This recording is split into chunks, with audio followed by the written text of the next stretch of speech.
So, good morning. Good morning. This is another of our Nottingham Love series because I've realised how privileged I am to live somewhere full of fantastic authors, and I have done a written interview with the lovely Clare Harvey, who's with us this morning.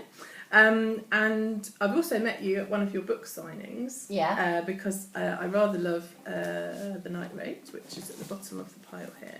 So there's a book review for this on the website, which I very much enjoyed. But it's lovely that you're here in person because I can quiz you about other things, because I'm intrigued by, I'm most intrigued by how you write, because I do think it's a little bit unusual. Tell us where you do your writing. Oh, I do a lot of it in bed. But that's partly because I'm a bit frugal. I don't like turning the central heating on if it's just me in the house. It seems like such a waste. And it was such a cold winter. Right. So I tend to just wrap up, and then wrapping up wasn't good enough. So then I just wrapped up and got under the duvet and called the dog onto the bed, and that was just a bit warmer. Hat and scarf, dog next to me. But because I write longhand, so it's so that's okay. It's harder if you're typing, but if you're writing, it's quite, I write longhand on scrap paper, and sometimes I'll have a little snooze if I'm stuck. Does that inspire a little nap sometimes? I like to sort of plan. I sort of storyboard it a bit like filmmakers do when they're planning a film. So I kind of storyboard it, and so I might have the storyboard and think, okay, I'm going to have a scene where this is going to happen, and people are going to say this, or there's going to be like this, and yada yada yada. And then have all that ready, have my opening line ready, and then a little 10-minute power nap, and then wake up and write. Because you don't have any filter then. If you start writing as soon as you've woken up, there's no internal editor going on, and it will all just splurge out. Wow. So sometimes that helps if you're stuck, yeah. So your books are pretty much mapped out. You kind of know what's going to happen and the ending perhaps. Yeah, less so with The Gunner Girl, which is my first one. That arose a bit more organically because I wrote it. I began it on my I did an MA at Nottingham University in creative writing, and part of it was coursework for that. So that I sort of had a rough idea of what I was doing, but it wasn't very plotted. It was sort of an idea that there would be plaiting stories, and one would be a romance, and one would be a coming of age, and one would be a tragedy, and that they'd wrap around each other. But I hadn't sort of fixed it down. But with the other two, because I had book deals for them, you have to present a synopsis. If it's commercial fiction anyway, you have to present a synopsis, so you have to say, this is what you're going to get in a year's time. Right. So to reassure them that they're going to get. So you had to think that through. So I had, so I already had a much stronger idea of what. And so, how did the book deal come around? In between being Gunner Girl, you wrote that without. I wrote that without a deal at all. So I started it on the course, and I'd written about half of it. I did the course when my husband was in Afghanistan. So it was a way of keeping myself occupied while he was away and not worrying too much about him. And then the course finished, and I had kind of about half of the novel, and then I took another year or two finishing it off, and it went through the Romantic Novelists Association New Writers Scheme, and they suggested some changes, and when I'd finally done that, then I got it out to agents. And once it got to an agent, actually it happened really quickly. It was quite a long process getting it there. But once it got to an agent, I sent it out in September. I had a response from an agent within a couple of weeks.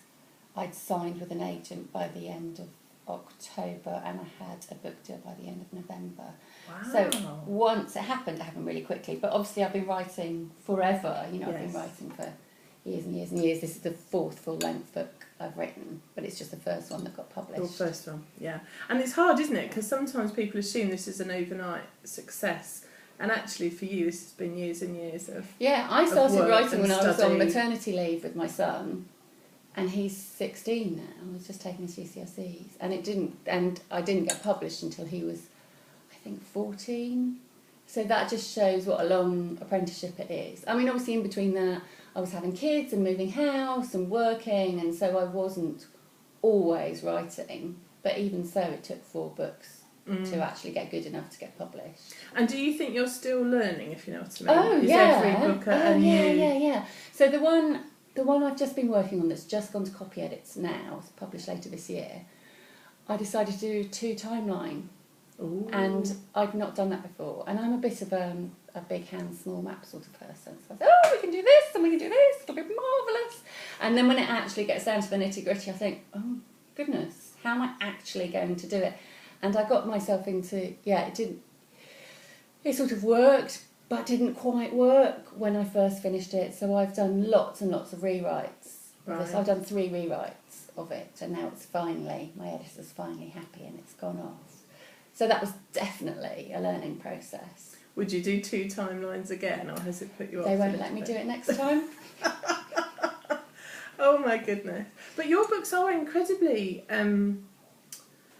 don't want to say complex like it's a bad word, because I think it's amazing how you write, because you have so many different threads that go through and come together and move apart and come together. When you talked about plaiting, that was a really interesting image. Is that something you consciously do? You know all of those threads and how they'll intertwine, or do I don't know it all, but it's nice to have a structure. So the Gunnager was a plait, and the English Agent was like this one. It was 2 stories, but with, do you know a Fishtail Plant? Yes. So it's got 4 strands, but so this was more like a Fishtail Plant. How interesting. And this one, So you're very visual. Yeah. I had a year at art college, so I think that's a bit of that in there.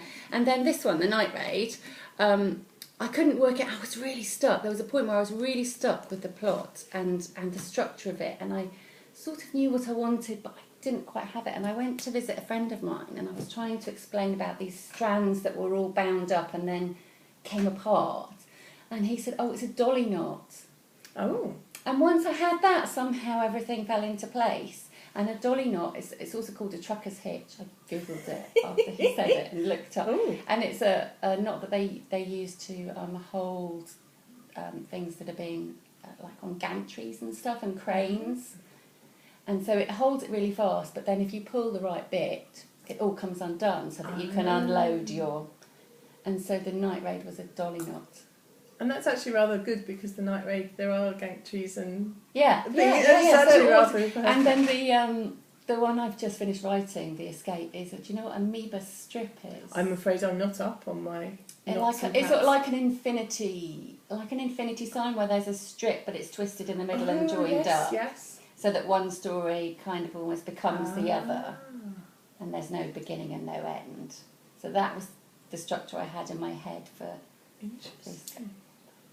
Fascinating. But when you say it out loud, it sounds a bit mad. But No, somehow no, it works when works you're trying to pin something down. So because you write everything longhand initially, at what point does that become typed? Do you then, or does someone else do that, if you know what I mean? Oh no, I do it. So you then have to transfer into and I guess then you read it back again. So yeah, do you so do then a kind the of editing natural process edit? is already starting just by but you can trick yourself, so it doesn't become scary. So you think, oh well, I'm just typing it up, but actually as you're going, you're making it better. But it sort of makes it less scary as a writer. Yeah, and how was rewriting? Because I imagine that would knock my confidence a bit if someone said, oh, you have to do that bit again. Yeah, it does, but you just have to get on with it. Yeah, and are you happy now with the?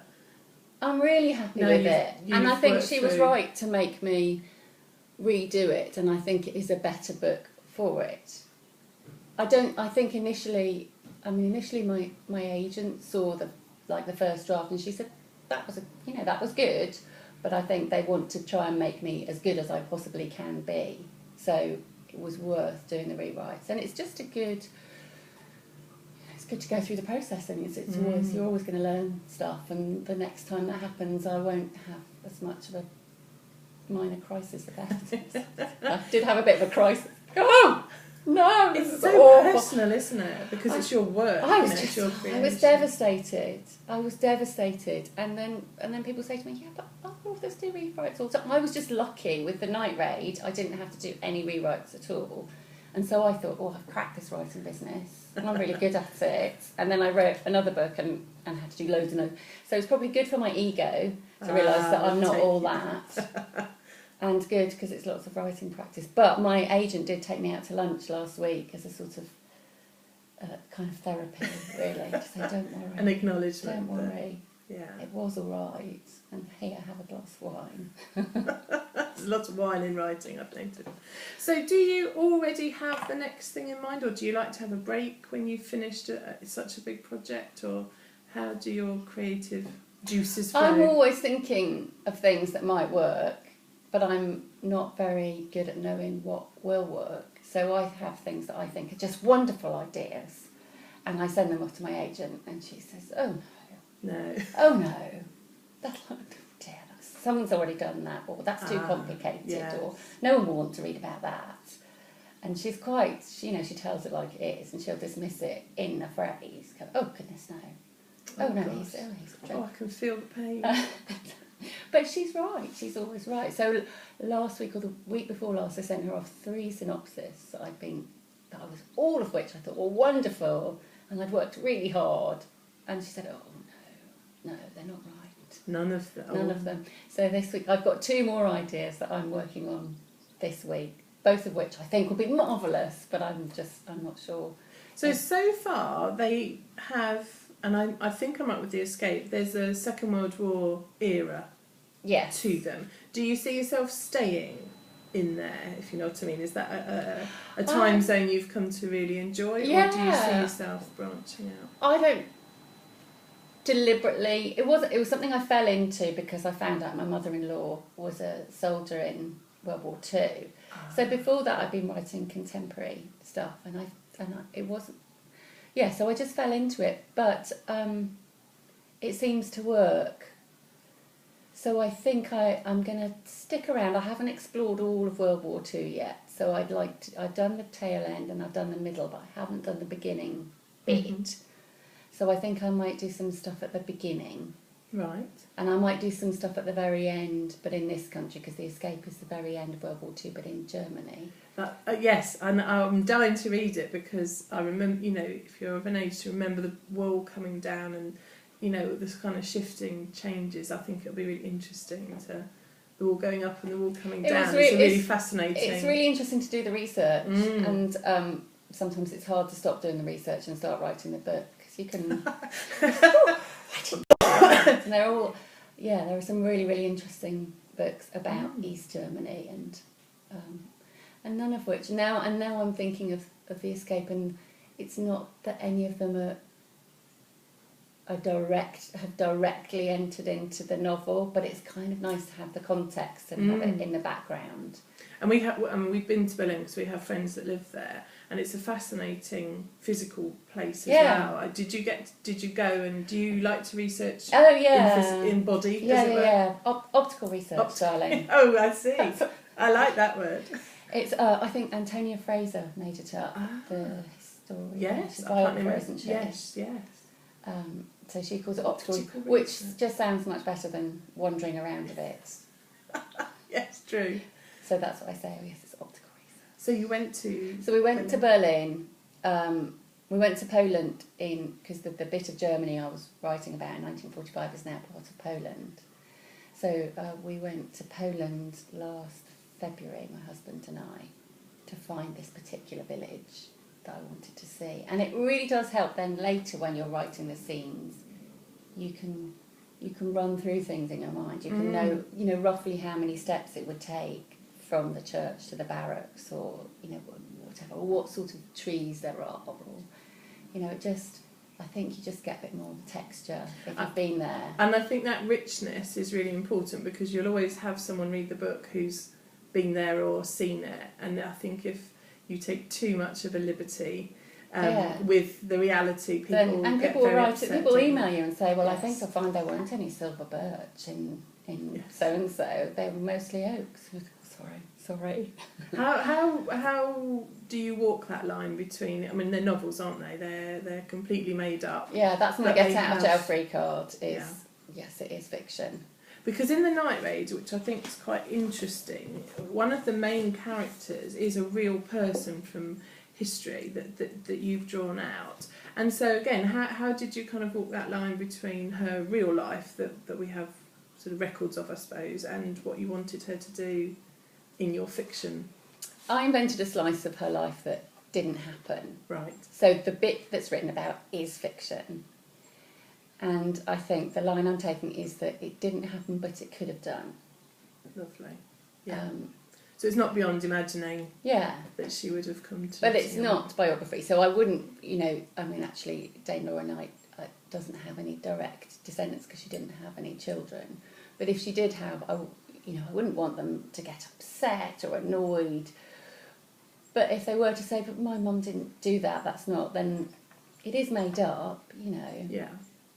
I'm not a biographer. But there's nothing that you've suggested that isn't nice, if you know what I mean. No. I think she's this awful character. No, and I think if she was around, she'd probably really like it. But people, I did get a 1-star review for the,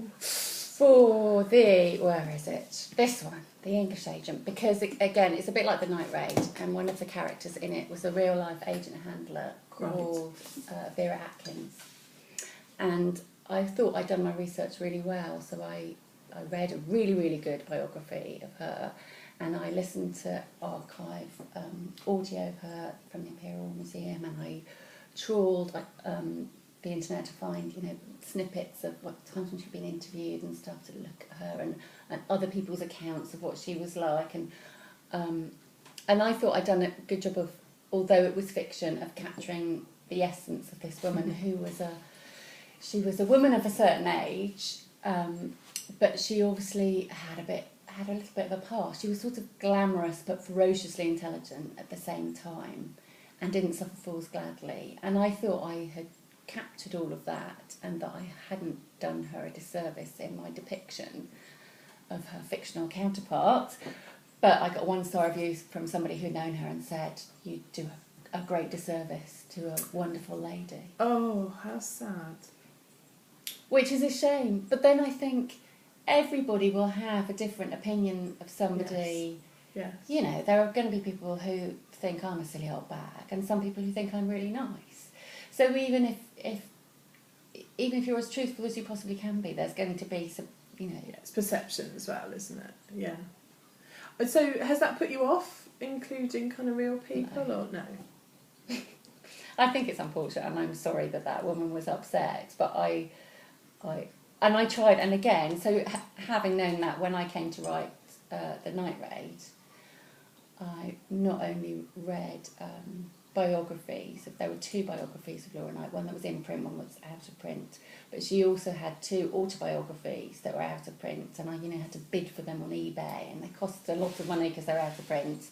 But I did my best to try and get close to the woman, and so close that I could almost hear her voice, because her autobiographies were amazing. She was an amazing woman, and she was a good writer too, as well as being a wonderful artist. And you can almost hear her. It's nice in a way, because she's not someone that even though I live in Nottingham, she's not someone I'd come across in my daily life. And if I hadn't come across her in your book and then gone on to look at her art and become quite fascinated by her, I probably wouldn't have come across her, I don't think. No. So it's kind of nice sometimes to bring people to the fore who perhaps have got a bit lost in history. Yes. Like the writer Dorothy Whipple. Yes, well, the lovely Nottingham. Who's also a bit overlooked, but rather wonderful. I haven't read them yet, but I'm enjoying reading your synopsis. So Claire has decided, as Nottingham is the city of literature for this year, which is wonderful, to read all of Dorothy Whipple's novels, and they're quite a few. That's quite a task. They're quite long. And they're quite long. I've discovered is they are quite long. How did you come across her? How did you? Because actually, my agent said, you must read Persephone books. Persephone books are wonderful. And Persephone are republished, sort of overlooked women authors, largely from the interwar years. Some of it's some factual, some fiction, mostly fiction. And Dorothy Whipple was one of the Persephone books that I happened to read. And then I realised that she was from Nottingham. And then that she came to Nottingham because of her husband. She's not from Nottingham, but she married, and her husband's job was there. There's a familiar And tale. I was like, oh, and then she got published from Nottingham. And I thought, oh, there's just some parallels there. Yes, yeah. And And she has been, she was out of print. And I think because her books are domestic, they're about the drama that happens within the domestic sphere. And that's often kind of poo-pooed by literary critics. Interesting. It's a bit... But in her day, she was known as the Jane Austen of the 20th century.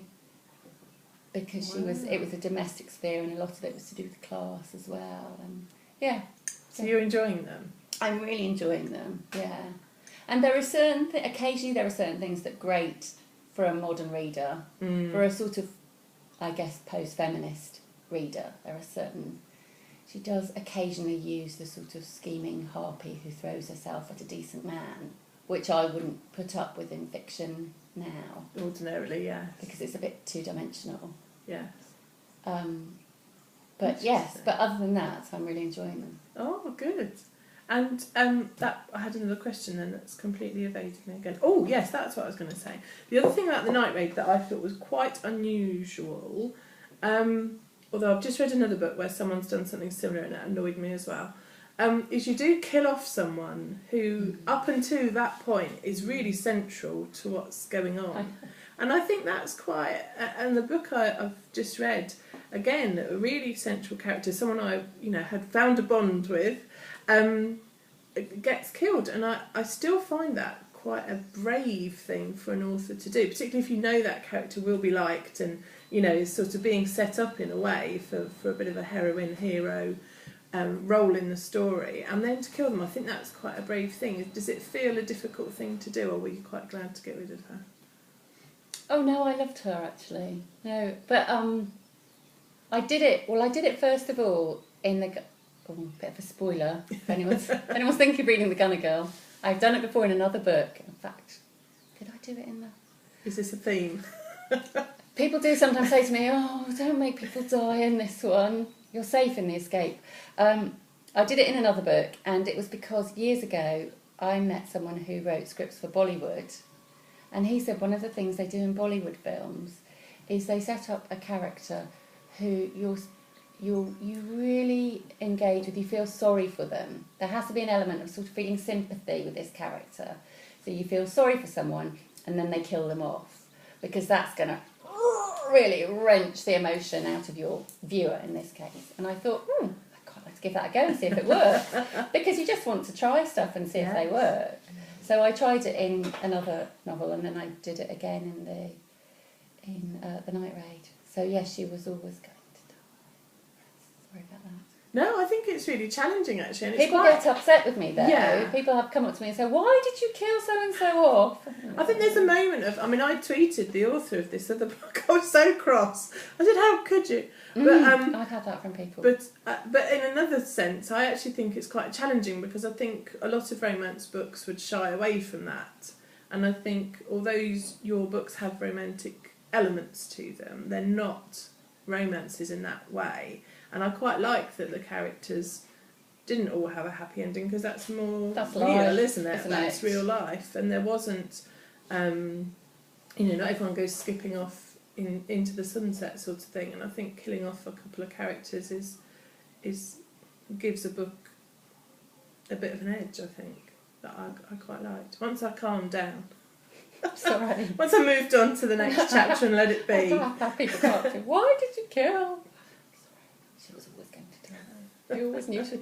But even though it can be a character that, even though I know that person is going to die, I can still get quite upset when I'm actually writing it. I was talking to someone when I was at the 40s weekend this weekend, and I said, I do cry when I... Oh no, it's so awful for her. And I write in fountain pen as well, so the paper's all blotted. So when you're typing it up, you're not quite sure what you were saying anyway. And so the next project we're not quite clear about yet. It's likely to be World War II. Mm-hmm. And the way I'm thinking at the moment, but I haven't sent my synopses off to my intimidating agent yet. But I've got 2 possible stories for the outset of World War II. And do you have, what I've discovered, and actually I have, notebooks going back to my teens, with ideas. Do you have a kind of a host of things that you could do, because your brain has always got another thread and you're just trying to focus them down to something other people would like to read, but do you have 400 different ideas? No, I don't. Right. No, I don't. And I think that's why I like real people, because I like the structure and the foundation of pinning it to a real life story. So the escape is inspired by a real life story, a memoir that I discovered, and I fictionalised it, the 1945 timeline of it. So I think I quite like that. To give you that bones of it. Yeah, because otherwise I just, whoa. You'd be off with the fair. Yeah. Interesting. That's lovely. And how is being a writer in reality? Did you have a vision of what it would be like to be a published author? I don't know.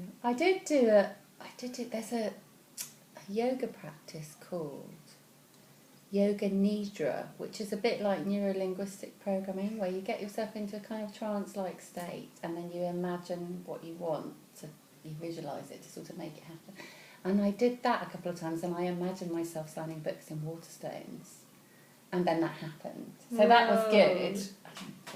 But other than that, I imagine myself signing books, but actually that only takes up kind of this much of your life as a writer, and a lot of it is just lying in bed trying to think up ideas or crying on the phone to your agents. There's a lot more tears in it than you imagine. There's a lot of tears, there's a lot of wandering around. And there's not very much money, that's the other thing. I think people think that that it's very glamorous and you earn pots and pots of cash, and you really don't. I'd probably be better off, working in Costa or something. Unless you're a massive big hitter like, J.K. Rowling, and your book gets optioned for films, and then there's all the deals involved with that. But actually, authors don't actually earn very much. But you do it for love. I do it because I'm obsessed now. I'm obsessed, and I think I couldn't let it go. It's my drug, really. And that's the point I got to. I said The Gunner Girl, my debut book, was the fourth book I'd written, and I got to the point where I thought, right, I might never be published, but I'm still going to make this the best book I possibly can, because I love this. I love doing this so much, and if I never get published, I don't care. So it had stopped being about the desperation to get published and become just about the writing and just about the writing process.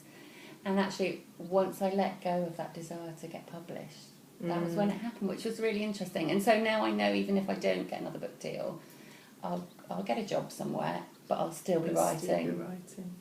It does feel, of all the writers I talk to, it does feel quite a compulsive thing, It's something I had to get out, it's something I had to see through or whatever. It wasn't something I could just move on and do something else. And I think some people think that they want to write a book because they want to get famous and they want to make money and and you can't really do it for that. And occasionally you have nice things where you go to a book signing or you go to a panel event and you get your hair done and you feel, oh, I'm an author, But it's not really like that the rest of the time. Yes. But I think it's rather wonderful that you have this lovely collection, soon to be added to, of books that you can say, I wrote that. Yeah, that's my work. It is lovely. Yeah, it is lovely. Should be very proud. It's wonderful. Thank you. And thank you very much for giving up a morning to come to Thank you. Here. We are going to eat cake now. We didn't want to do it on screen to make people jealous. I've made cake. You've saved me from my Monday morning panic of I have to have a synopsis with my agent this week. So you've made me start the week in a nice relaxed way instead of sitting at my desk thinking, I've got to think of a wonderful idea. I have got quite a good one, I'll tell you about it later. Not red hot news, no, secret news. Well, and maybe when that one's ready you could come back and tell us about it in the future. That would be lovely. And I'm going to add on the website some of the Dorothy Whipple. I'm going to link to the City of Literature site. If anybody wants to read along, because she is wonderful, if you like that sort of... If you imagine, I think of her as a bit like Joanna Trollope in the 1930s. Ah. If that makes sense. Yes, of her time. So domestic. Yes. But really engaging, actually, really page-turning. Fascinating. Well, thank you very much, Thank Clare. you for having me. Absolute pleasure. We're going to eat cake now. Bye-bye.